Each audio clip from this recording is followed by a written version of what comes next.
안녕하십니까. 서울시 복지재단 대표이사 김상철입니다. 2022년 서울국제안심소득포럼에서 새로운 복지제도인 안심소득에 대해서 발표할 기회를 가지게 되어 큰 영광으로 생각합니다. 오늘 제가 말씀드릴 발표의 주제는 서울시 안심소득 시범사업의 계획 및 기초선 조사 결과입니다. 오늘 발표의 구성은 다음과 같습니다. 먼저 안심소득 시범사업을 간략히 소개하고 시범사업 과정에 대해 말씀드리겠습니다. 다음으로 안심소득 시범사업의 연구 결과와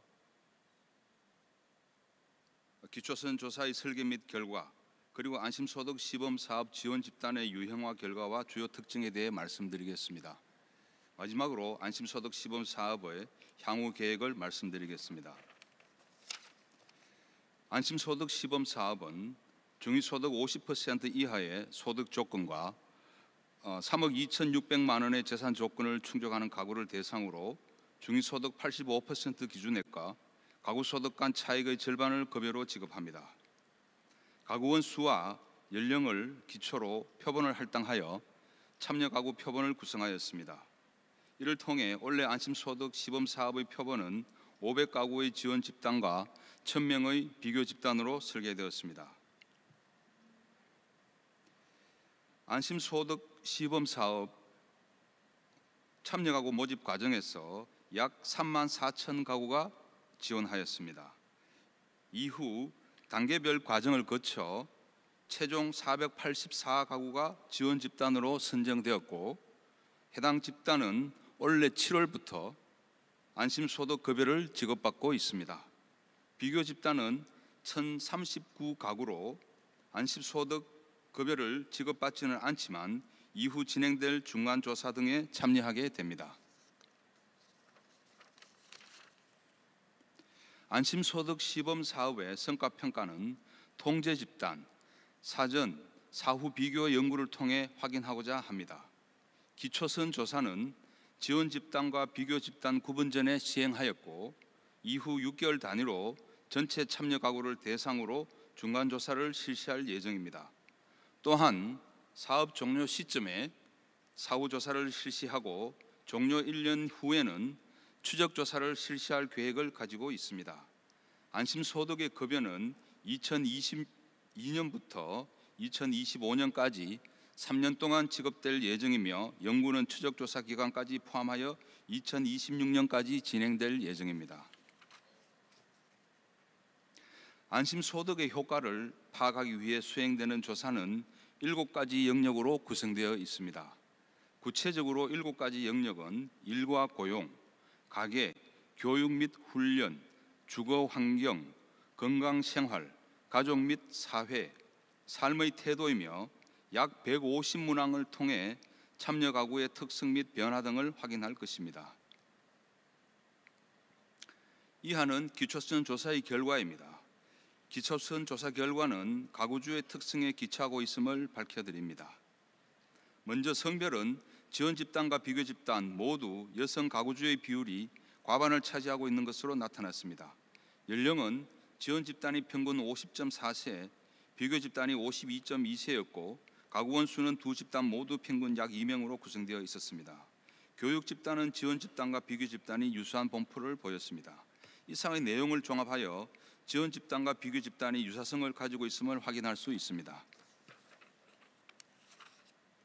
각 영역별 결과에 대해 보다 구체적으로 말씀드리면, 먼저 일과 고용 영역에서 근로율은 지원 집단의 48.1%와 비교 집단의 45%의 가구주가 근로를 하고 있었고, 근로 시간은 두 집단 모두 주 40시간 이상이 가장 큰 비중을 차지하였습니다. 절반 이상을 차지한 비근로 가구주의 비근로 사유는 불안정 근로 및 사업 부진 등의 이유가 43.3%로 가장 많았고, 일시적 질병 및 사고가 26.2%로 뒤를 이었습니다. 또한 비근로 가구주 중 지난 4주 내에 구직 활동을 했던 인원은 지원 집단의 경우 18.8%, 비교 집단은 20.1%의 비율을 나타내었습니다. 두 번째로 가구의 재정 상태를 보면 월 평균 가구 소득은 지원 집단 139만 원, 비교 집단 146만 원이었고 월 평균 지출은 지원 집단 175만 원, 비교 집단 166만 원이었습니다. 소득액보다 지출액이 더 많은 이른바 적자 가구의 비율은 지원 집단이 55.9%, 비교 집단이 60.2%로 비교 집단이 약 4.3포인트 높은 비율을 보였습니다. 재산과 부채는 지원 집단의 경우 각각 8,485만 원과 7,321만 원이었고 비교 집단은 8,256만 원과 6,778만 원이었습니다.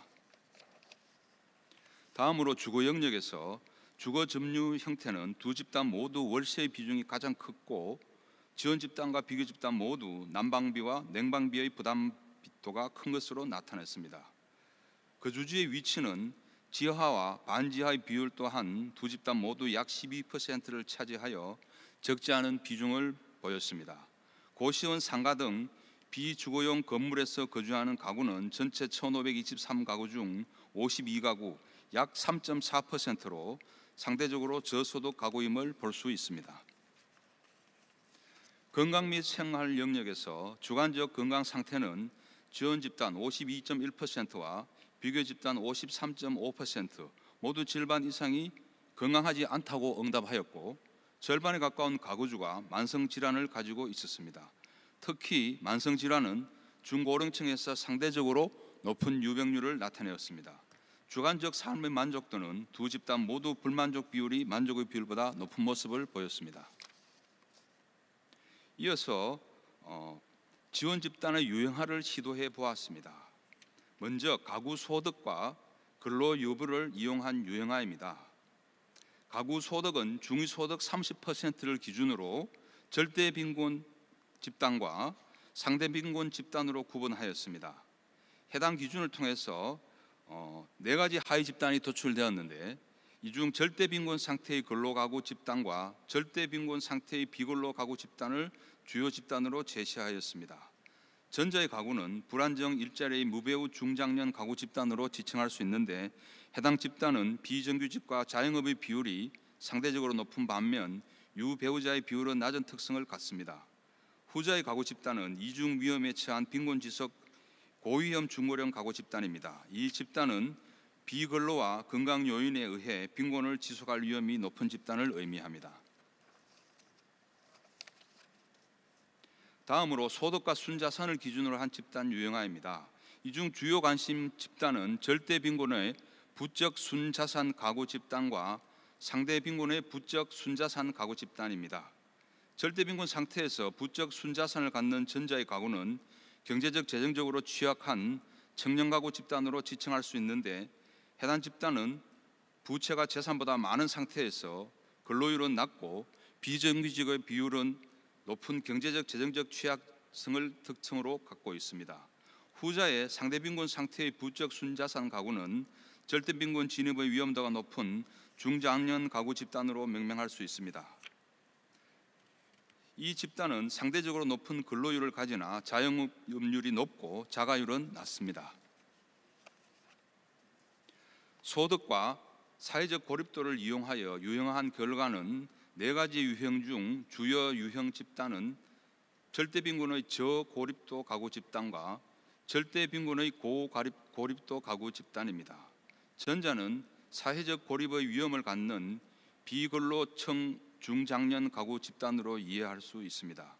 해당 집단은 비근로 등에 따른 경제적 취약과 고령화 등에 따라 향후 고립도가 높아질 위험이 있습니다. 다음으로 후자인 절대 빈곤 상태의 고고립도 집단은 다차원적 위험 요인을 갖는 중장년 가구 집단입니다. 이 집단은 경제적, 사회적, 건강 요인 등 다양한 요인이 결합하여 빈곤을 지속시킬 위험이 높을 것으로 예측됩니다. 다음은 소득과 새로운 일에 대한 계획 유무를 이용한 유형화 결과입니다. 이 역시 네 가지 집단으로 구분할 수 있고 이 중 절대 빈곤의 유계획 가구 집단과 절대 빈곤의 무계획 가구 집단을 눈여겨볼 필요가 있습니다. 먼저 절대 빈곤의 유계획 집단은 빈곤 탈피의 가능성이 높은 청년 가구 집단으로 특징화할 수 있습니다. 해당 집단은 현 시점에서 근로율이 낮은 모습을 보이나 4주 내의 구직률이 가장 높은 집단입니다. 이러한 청년 가구 집단에서는 안심소득이 새로운 시도를 지원할 수 있는 기회를 부여함으로써 노동시장 진입 등의 경쟁적인 효과를 기대할 수 있을 것으로 생각됩니다. 다음으로 후자의 절대빈곤의 무계획 집단은 빈곤 지속에 고위험을 갖는 중고령 가구 집단으로 근로율과 구직률 모두 낮은 모습을 보입니다.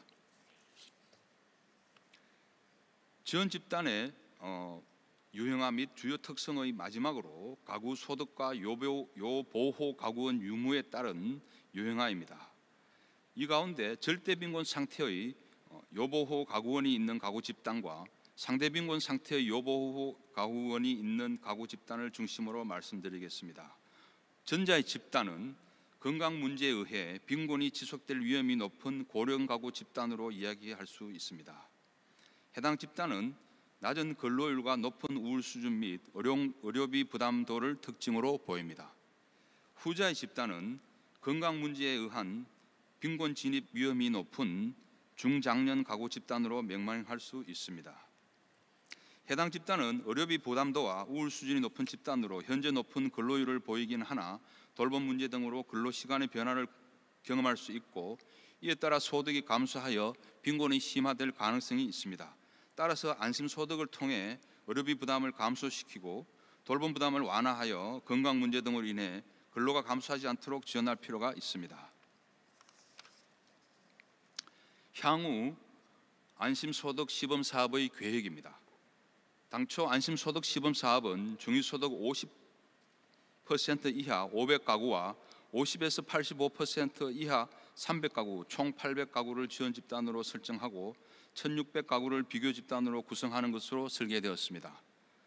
향후 대상을 대폭 확대하여 50% 이하 500가구를 추가하고 50에서 85% 이하 가구 역시 300가구를 더 추가하여 총 1600가구에게 안심소득을 지급할 예정입니다. 비교 집단 역시 이에 2배인 3200가구로 확대됩니다. 시범사업의 대상 확대는 안심소득의 효과를 보다 상세히 살펴볼 수 있는 기회가 될 것이고 연구를 통해 산출된 결과를 일반화하는 데에도 기여할 수 있을 것으로 생각합니다. 저희 서울시 복지재단은 안심소득 시범사업의 원활한 운영과 양질의 연구 수행을 위해 최선의 노력을 다할 것입니다. 앞으로도 많은 관심과 응원 부탁드립니다. 그럼 이것으로 발표를 마치겠습니다. 경청해 주셔서 감사합니다.